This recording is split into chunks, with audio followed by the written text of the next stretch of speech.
the city had a story that few ever saw. Beyond the towering skyscrapers and well-lit streets, there was a place where the shadows lingered a bit longer, where the light barely touched. In these corners, people lived in silence, their struggles hidden from the world outside. The concrete walls told the stories that no one cared to hear. Kevin lived in this world, a world where each day felt like a repeat of the last.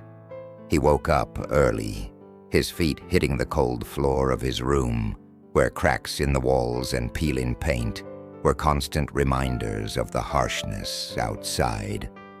The streets were filled with noise, but it was a noise that often went unnoticed by those who lived in the bright parts of the city. Kevin had dreams, big ones.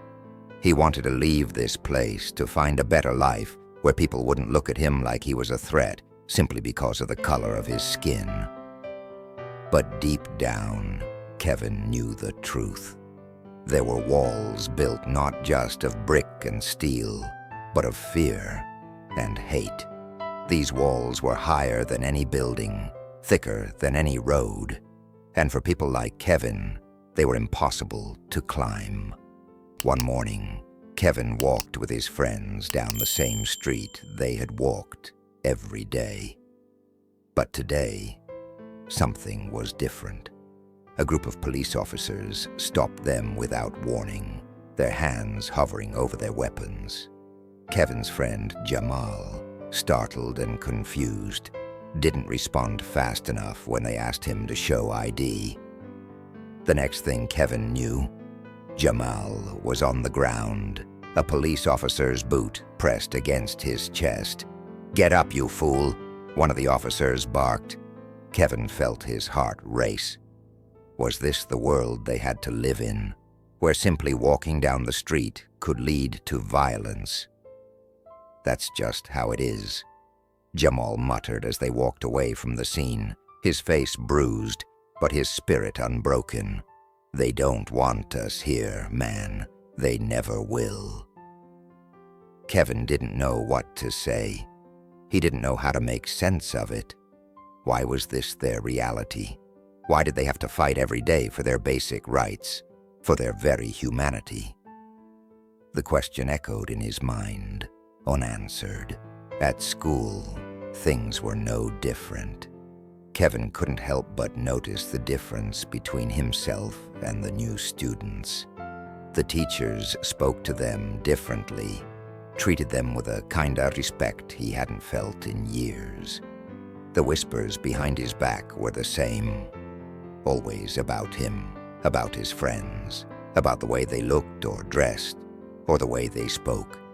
But for the new students, the whispers were about how bright they were, how well they performed. One day in class, the teacher asked about diversity. Kevin's hand shot up, but no one seemed to notice. His classmates, most of whom were from neighborhoods like his, sat quietly, as if they too had learned to disappear. It was as if the more they tried to show their worth, the more invisible they became. "Why do you think it's important to be inclusive?" the teacher asked. "Because we're all the same," Kevin replied, his voice steady, but heavy with years of frustration. The teacher smiled, but it felt like an empty gesture. "Exactly," she said, but the words didn't reach anyone, not really. The class continued, and the division remained. Kevin could feel the walls again, not made of bricks, but invisible, standing between them all, separating them with a simple glance or an unnoticed comment. Kevin had never been to a protest before. He had seen them on television, people marching, holding signs, chanting in unison, but they always seemed far away, like something happening in another city, another life. But this time, it was happening right in his neighborhood. The incident with Jamal had ignited something, not just in Kevin, but in the whole community. They were tired of being silenced, tired of being afraid, tired of pretending everything was okay. Kevin stood among hundreds in front of the city courthouse, the air electric with tension and hope. He held a sign that read, "I am not a threat. I am a son, a student, a human being." Beside him, Jamal stood tall, bruises still faintly visible on his face. A woman on a megaphone led the crowd in chants. No justice, no peace. What do we want? Justice. When do we want it? Now. Kevin felt something shift inside him. This wasn't just about Jamal anymore. It was about the little girl in his apartment building who asked why her brother never came home. It was about his mother, who had to work 2 jobs just to afford a place with running water. It was about all of them, all the names that never made the news, all the pain that went unspoken. But even as the chants grew louder, so did the presence of the police. Lines of officers stood in riot gear, unmoving, their faces hard to read. Kevin's hands trembled as he held his sign higher. A bottle that flew from somewhere deep in the crowd, crashing at the feet of the officers. A tense silence fell over the square. And then, the shouting started. Officers surged forward. Protesters scattered. Kevin felt someone grab his arm. Jamal. Run! They ran. Through alleys, over fences, breath burning in their lungs. They finally stopped behind a dumpster, panting, hearts pounding. Kevin leaned back against the wall. Tears streamed down his face. Anger, fear, exhaustion, all mixed together. Jamal put a hand on his shoulder. "They can chase us all they want," he said, "but they'll never stop what we've started." Kevin nodded. For the first time, he believed it. To be continued. The next morning, the city looked the same. But Kevin had changed. На следующее утро город выглядел по-прежнему, но Кевин уже был другим. The sun still climbed over cracked rooftops. Buses still roared past the corner store. The same smell of gasoline and fried dough hung in the air. But something invisible had shifted in the bones of the city. People were talking now, in barber shops, in kitchens, on street corners. Not in whispers, but in full voice. That night's protest had been broadcast everywhere. Footage of Jamal being shoved, of Kevin running, of elders standing between police and children, had gone viral. And with them, the questions began. Why was a 16-year-old beaten for speaking out?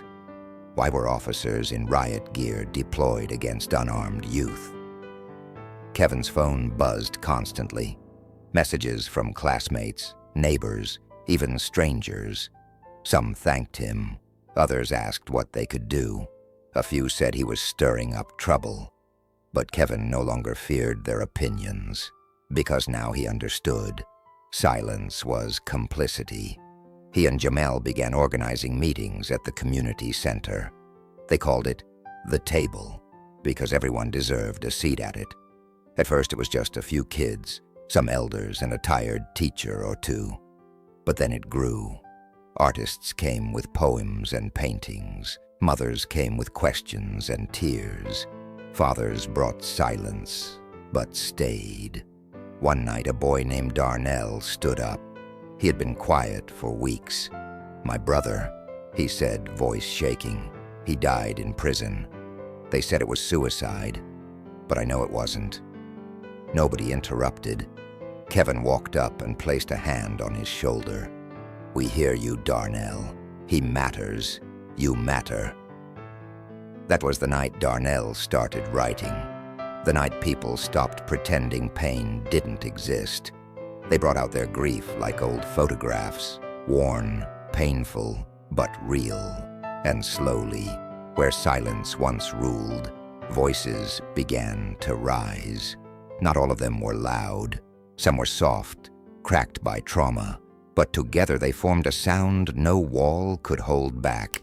Kevin looked around at the circle of faces lit by flickering fluorescent light. This was how it began, not with riots, not with hashtags, but with truth and courage and love, the kind that insists everyone deserves to breathe fully and freely, to be continued. Years passed. The city didn't change overnight. Cracks in the sidewalk still told stories of neglect. Police sirens still cut through the night like sharp blades, and yet something had shifted. Kevin was now 24. He stood outside the same community center, now freshly painted, with murals rising like defiance along its walls. Faces of those who had come before, Malcolm, Rosa, Trayvon, Brianna, watched over them. Inside, the voices of children filled the air, reading, debating, laughing. That was the greatest revolution of all. They were learning to believe they mattered. Jamal, now a teacher, walked out and handed Kevin a folder. City Hall approved it, he said, eyes shining. Kevin opened it. Inside was the charter for a new school, one that would stand in the old warehouse district, where kids used to get arrested. Now they would be uplifted. The school would be called the Langston Academy for Liberation, a place rooted in justice, culture, and community. Kevin smiled. We planted a seed, he whispered, and now it had grown, not perfectly, not without storms, but with roots, deep and strong beneath the concrete. Because the truth is, you can pave over pain. You can try to silence voices, but the roots will always remain, waiting, pushing, rising, and one day, cracking the ground wide open for something new to bloom. The end.